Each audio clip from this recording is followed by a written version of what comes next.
Cheater. That's what they called the guys who used calculators in the 80s. That's what they called the photographers who switched to digital cameras. And that's exactly what the purists are calling anyone touching AI today. The anti-AI crowd loves to talk about the sanctity of the craft, but history tells a different story. It tells a story of people who are terrified that their expensive, slow process is finally becoming obsolete. If you're high and mighty artists that are crying about on your $3,000 MacBook while you sip lattes offended by a more efficient tool, you aren't an artist. You're a gatekeeper, and your gate just got knocked down.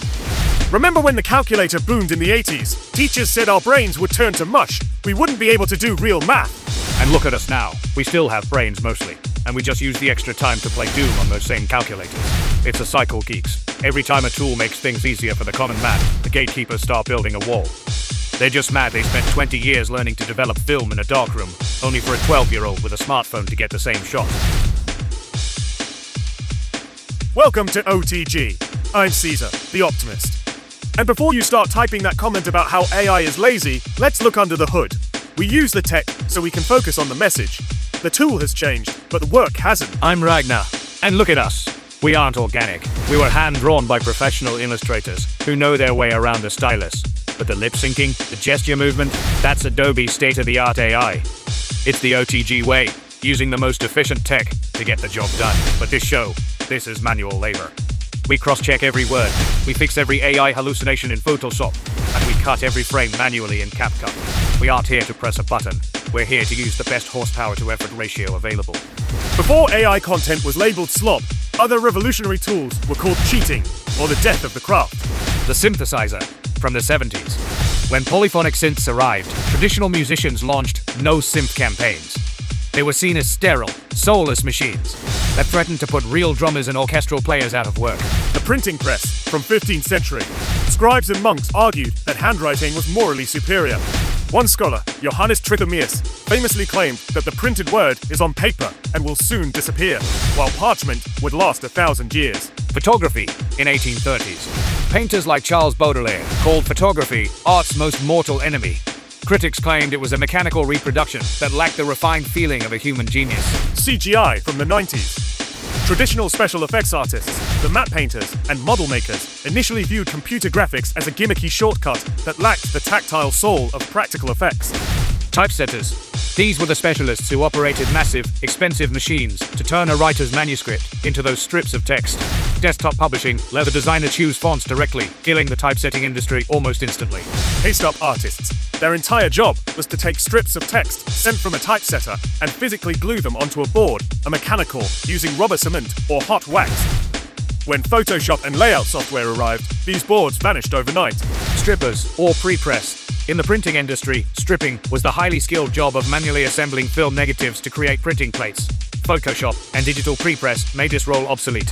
Darkroom technicians, photo retouchers. Before Photoshop's clone stamp, if you wanted to remove a blemish or a power line from a photo, a specialist had to manually paint on the physical negative or print using tiny brushes and dyes. You think AI is scary? Ask a 1985 paste-up artist. Those guys spent all day breathing rubber cement fumes and lining up text with a T-square. Then Photoshop shows up, and suddenly a geek with a Mac can do in 10 minutes what took a team of 5 people all week. When digital layout software boomed, those pros were insulted. They said a mouse didn't have the feel of a blade. It's about the output, not the sweat. I've got enough sweat on my fingers already. But guess what? The world moved on. You want to be a real pro?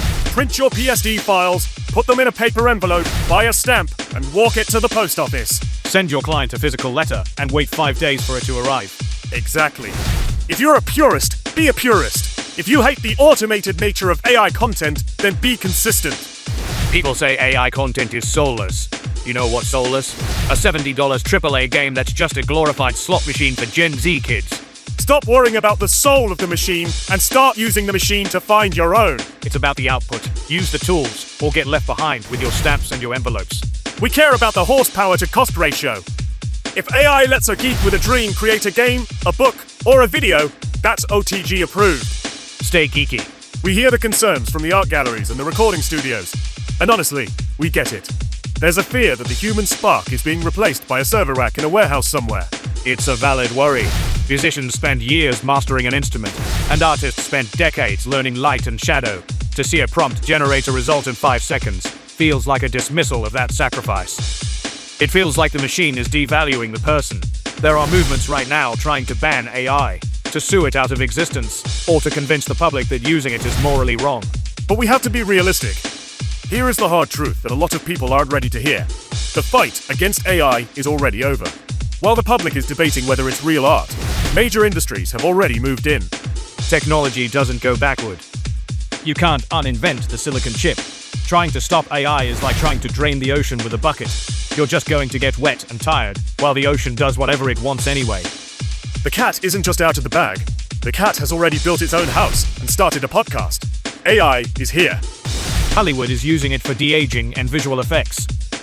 The music industry is using it for brainstorming songwriting ideas and reference tracks. Game developers are using it to build massive open worlds that would have taken a decade to hand draw. The heavy hitters aren't waiting for permission, they're running their businesses with it. Exactly.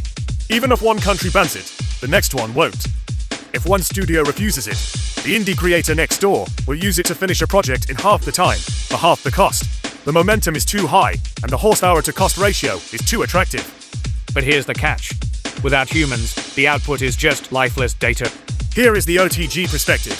If artists and musicians make peace with the tool, they become dangerous. That human manual intervention, the cross-checking, the Photoshop touch-ups, the specific mix in CapCut, that is where if you take a master's eye for composition and combine it with AI speed, you don't get slop. Don't let the machine be the ceiling. Let it be the floor. Use it to handle the grunt work, the boring layouts, or the basic drum loops. Then, use your human superpower to go beyond what the AI can even imagine. The goal isn't to be replaced, it's to be amplified. Use the tool, outrun it. Use its speed to explore 10 times more ideas than you could before. Don't get limited by what the AI can do today. Push it beyond its limits.